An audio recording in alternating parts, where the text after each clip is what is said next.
Yes, folks, Joe Biden said our white culture has to change.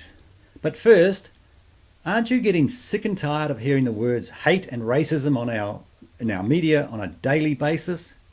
Here are a couple of examples.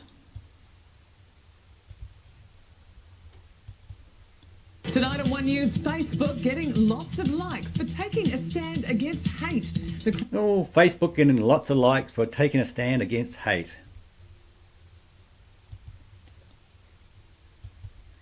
Tonight on One News, tens of thousands turn out to remember those killed in the Christchurch terrorist attack. Jacinda Ardern's anti-racism speech earning a standing ovation. Jacinda Ardern's anti-racism speech earning a standing ovation. Yes, folks, we are getting bombarded with these words, hate and racism, on a daily basis. It doesn't matter where you look, we're getting bombarded with it. And these words are not helping whatsoever. They're not unifying people, they are dividing people. Now let's go and have a listen to what Joe had to say.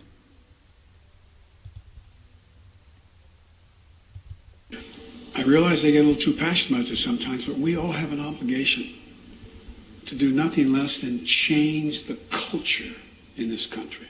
That's just the laws. We change the laws. Change the culture. The culture. You all know what the phrase rule of thumb means?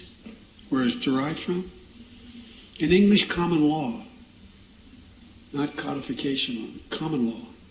Back in the late 1300s, so many women were dying at the hands of their husbands because they were a chattel, just like the cattle or the sheep, that the court of common law decided they had to do something about the extent of the death. So you know what they said? No man has a right to chastise his woman with a rod thicker than the circumference of his thumb. This is English jurisprudential culture, a white man's culture.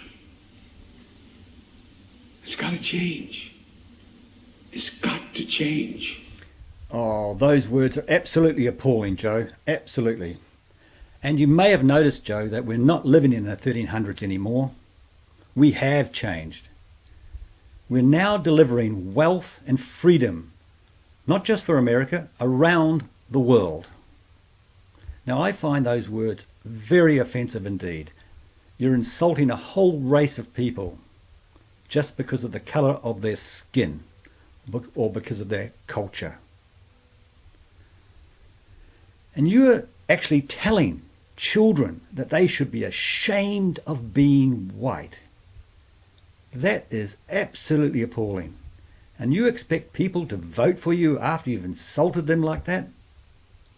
And Joe, you may have noticed that thousands and thousands of people are scrambling to get into America, to join our white culture, not vice versa. Yes, folks, what Joe Biden said then was absolutely appalling.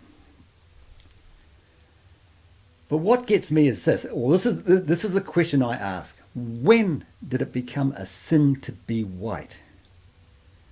When did it become a sin to be proud of our culture and the great things we are doing?